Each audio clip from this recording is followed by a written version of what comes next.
আমাদের নারায়ণগঞ্জ জেলার সর্বশেষ গ্রাম হচ্ছে এটি, যার অপর প্রান্তে কুমিল্লার মেঘনা এবং হোমনা। গত ভিডিওতে গুচ্ছ গ্রাম নামে এইরকম একটি ড্রোন ভিডিও আপনাদেরকে দেখিয়েছি।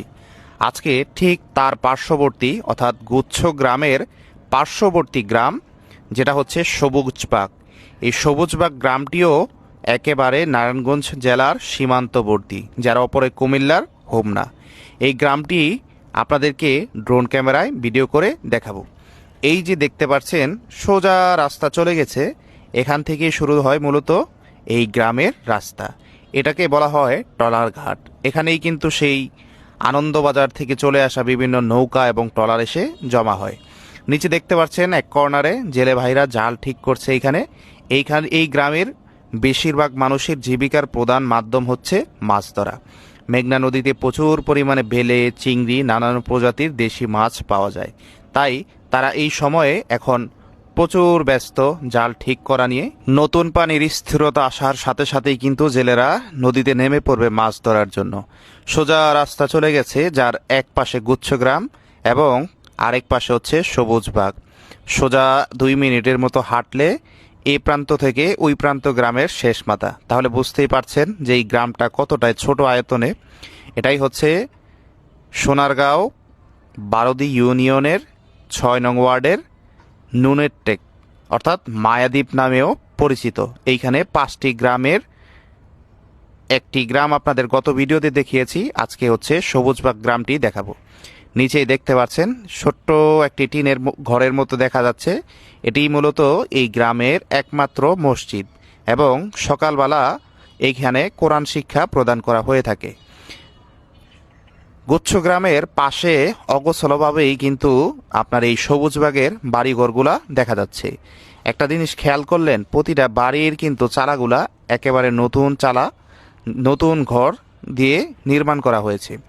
সোজা চলে আসতে আসতে আমরা কিন্তু চলে আসছি সেই গত ভিডিওতে আপনাদেরকে দেখানো গুচ্ছ গ্রামে। গুচ্ছ গ্রামের কোন দিকটা সবচেয়ে আপনাদেরকে ভালো লেগেছে কমেন্ট করে জানাতে পারেন।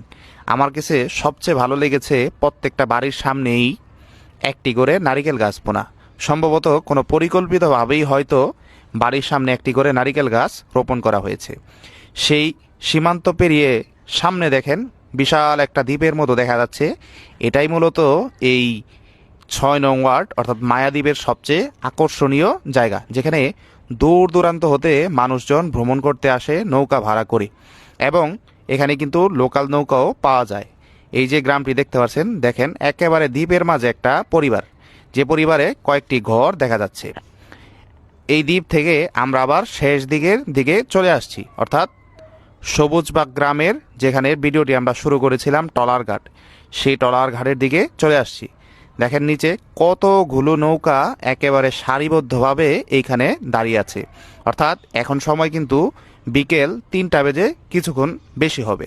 আকাশে প্রচণ্ড পরিমাণে বৃষ্টির ভাব, তার ভিতরেই কিন্তু আমাদের ড্রোন ক্যামেরাটি আকাশে উড়িয়েছিলাম। তো জেলেরা সেখানে নৌকা রেখেছে।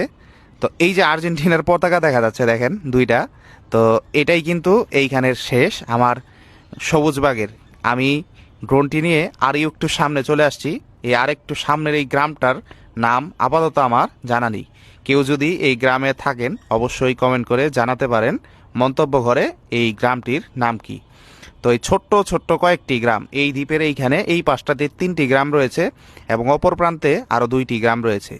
এইখানের জীবনযাত্রার মান কিন্তু খুবই কষ্টকর। একেবারে নদীর ওই পারে আনন্দবাজারেই কিন্তু ভরসা।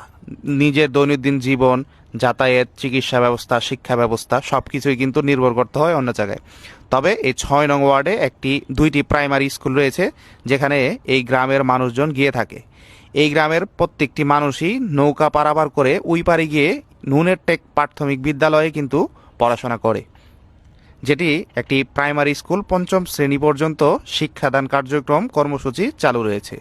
তো এই যে সবুজবাগ গ্রামটি আপনাদেরকে ড্রোন ক্যামেরায় ঘুরিয়ে দেখালাম, অবশ্যই মন্তব্য করে জানাতে পারেন এই গ্রামটিতে আপনার এর আগে আসা হয়েছে কিনা। এখন আপনাদের বলি এইখানে কিভাবে আসবেন।